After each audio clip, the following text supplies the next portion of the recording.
Hi, I'm Lena Matheson, the pattern designer behind Soft Yarn Designs, and today I'm going to show you how to knit the Field of Sea Urchins stitch. Today I'm going to show you how to make the Field of Sea Urchins stitch, and you see I've already got a couple of repeats of it done here. You can see that the little sea urchins are offset from one another. I'm using purple for my C1, and the ivory with the blue speckles is C2. For my little swatch, I have a few edge stitches, and I've already worked them on this row using C2.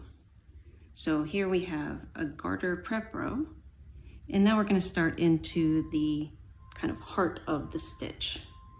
So we're going to slip one purlwise with yarn and back, and then we're going to knit, wrapping the yarn twice before pulling the needle through.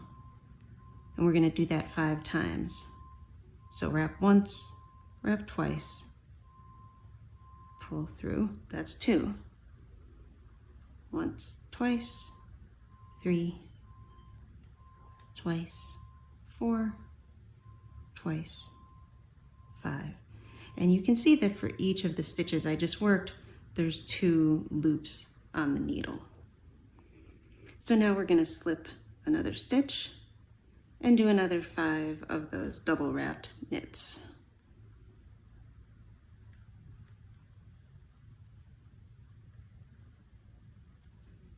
And I'll meet you at the end of the row. And then we're going to stop and see what we've got. So here you can see the slipped stitches are in C1, and then in between each slipped stitch we have 1, 2, 3, 4, 5 double wrapped stitches. Here we are on the next row. It's a wrong side row, and I have already done my 4 edge stitches. We're still working with C2, and now we're going to start doing what I call the sea urchin stitch. We're going to slip one with yarn in front, and now you're going to slip each of those 5 double wrapped stitches one at a time to the right hand needle, allowing the extra wrap to drop. So now you've got these 5 elongated stitches here. And what we're going to do next is purl them together, kind of like how you would do a purl 2 together, but instead of purling 2 together, we're going to purl 5 together. So I'm going to start by sticking the left hand needle, inserting it into the back of all of those loops together. So now we're ready to do the purl 5 together, purl 5 together, and leave these stitches on the left hand needle and do a yarn over. And we're going to purl those 5 stitches together again and do a yarn over, and one last time purl the 5 stitches together. And now we're going to allow those stitches to drop from the left hand needle. There is no change in stitch count here. We started with 5 stitches and we still have 1, 2, 3, 4, 5 stitches. Now we're ready to do the next repeat. Slip one with yarn in front, slip each of those double wrap stitches to the right hand needle, insert the left hand needle behind so that you catch all 5 of those stitches,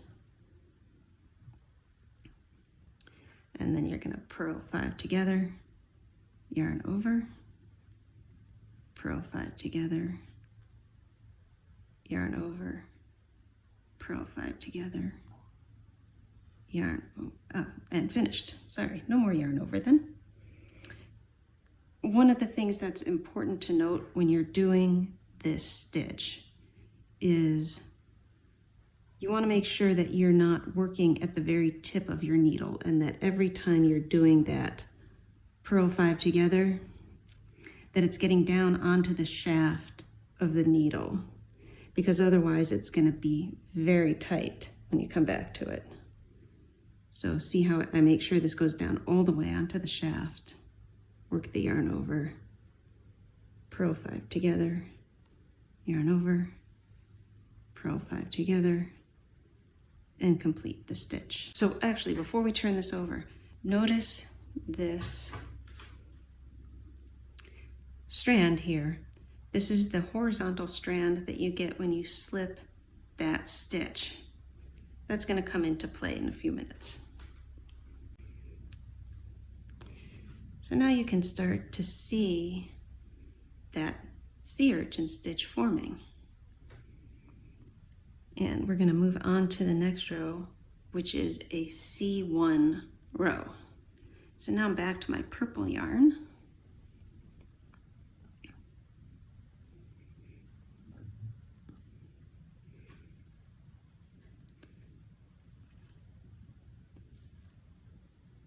Okay, check off those edge stitches. Now the action is going to be with this stitch that you've slipped now on rows 1 and 2. You're going to knit this stitch, but those horizontal bars from the slipping of the stitches are going to be knitted together with it. So you're going to pick up both of those strands with the tip of the left-hand needle, and you're going to knit those all together. And then you knit these 5.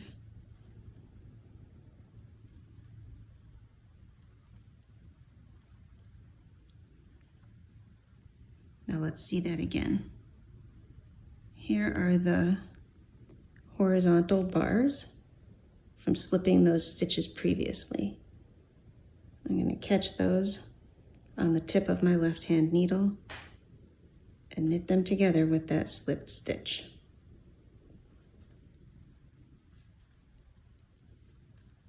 And we'll see that one more time. And you can actually see them here from the front side. Snag those with the left-hand needle and knit them together.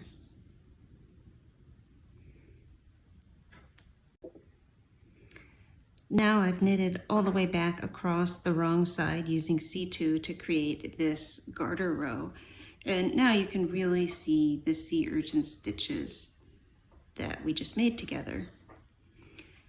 The next row is the same technique as the first set of sea urchin stitches, but they're going to be offset, and I'm going to give you a tip to help you make sure that you are on track with the spacing of those sea urchin stitches as you proceed. I've already worked the edge stitches of my swatch, and now I am getting ready to do the first repeat. So I had to knit a few stitches in order to establish that offset. So as before, I'm going to slip 1 and then do 5 double wrapped stitches.